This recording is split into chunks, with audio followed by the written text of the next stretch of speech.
right outside of Washington, D.C., or for us from there, the DMV. From my dad, I learned about the history of my own community, my own city, and that we built and belong here. On blustery Saturday mornings, my dad would load my sisters and I into the back seat and buckle us up. I've been taking these Saturday trips since I was in a car seat, the window much bigger than me. It was on these drives that my dad told me about Chocolate City, the real DC that belonged to people like us. Black people who still live there and are holding on to their last corner shops, community blocks, and stories like treasures, because they have and will always belong to us. We, us, who have been pushed out or just left to surrounding areas, urban suburbs where we find each other again. From the back seat, I learned about the place where my dad got in his first fight and the cousins of the block who came to help him. I learned how busy, how loud, how powerful the civil rights movement felt as my dad walked around the National Mall holding his mother's hand and bumping up against knees during MLK's speeches in Washington. I learned about the big chair, and I mean stories tall, y'all. A sculpture on the corner of MLK and V Street in Southeast. Still in Southeast, you can see murals painted by Black artists, Black Lives Matter signs. They call it historic Anacostia now, but it's still a Black community. It is our community. The big chair is still there in that neighborhood where my dad first worked for the federal government, a job many folks like him never did and probably will never have. And from a passing comment during a spades game, I learned about a quiet history in Southern Virginia. Many of us have been taught the story of Thomas Jefferson and Sally Hemings, but it was during this card game I learned that my family are their descendants. That is the reason why we have so much family that has lived and stayed in Southern Virginia, a place usually hostile and racist to Black people.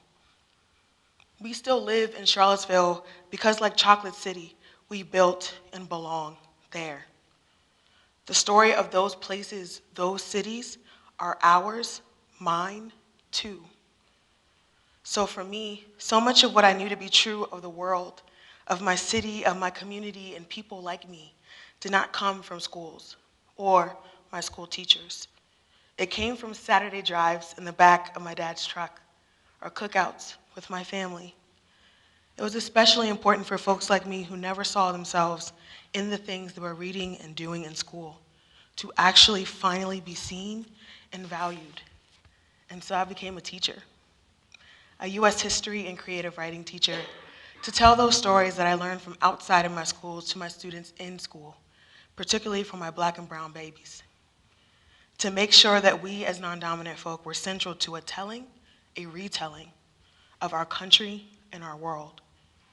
It was also these high school students who reminded me that I have a love of poetry and that it was a way for me to tell stories, stories of our places and communities in ways that it hadn't been told before.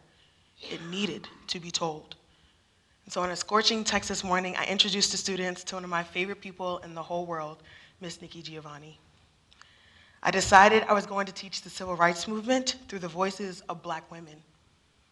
This included the speeches of Ella Baker and Miss Fannie Lou, the sounds of Billie Holiday and Aretha, the poetry of Miss Nikki and Miss Maya. After we listened to Nikki read about the violence, the anger, the love, my students asked me immediately, so is she still alive? I'm trying to meet her.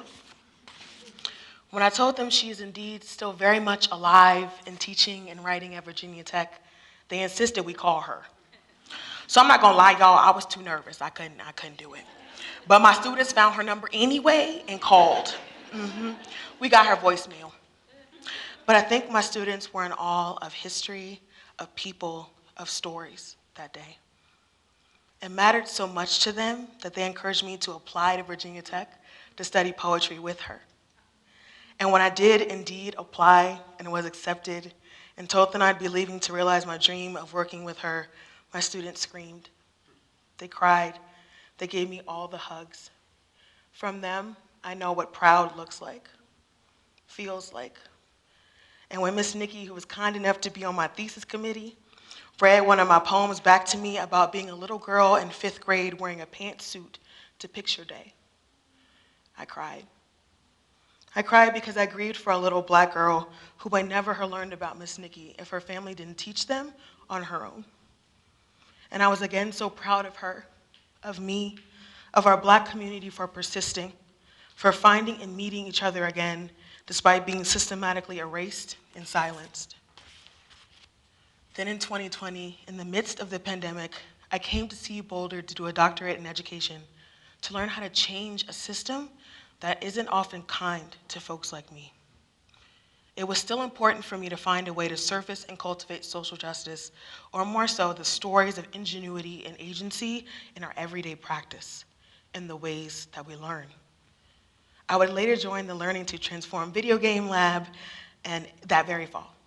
And in our lab, CU researchers and undergraduates work with community partners at Yabo to leverage video games as sites of radical learning and possibility. In Lit Lab, we are hackers in the best sense of the word, as we collectively hack new alternative futures for ourselves, each other, and the world. Hacking is usually seen as some kind of violent exposure, a kind of breaking down and apart to disseminate or obliterate current systems that exist. But in our lab, we hack not just to tear down systems of power, but to transform them.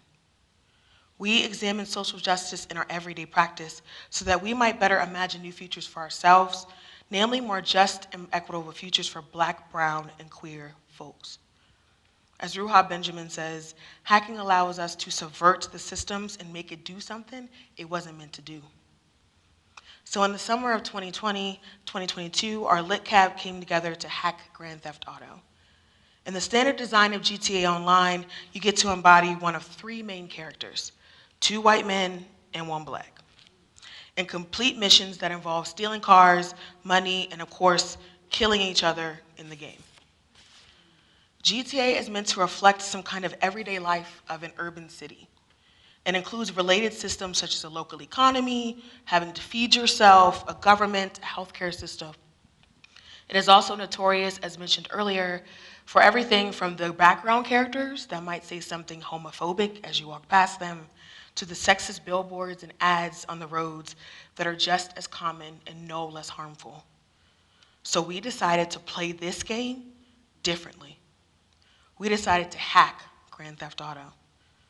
We hacked GTA's economy, government, and healthcare systems to care for all people.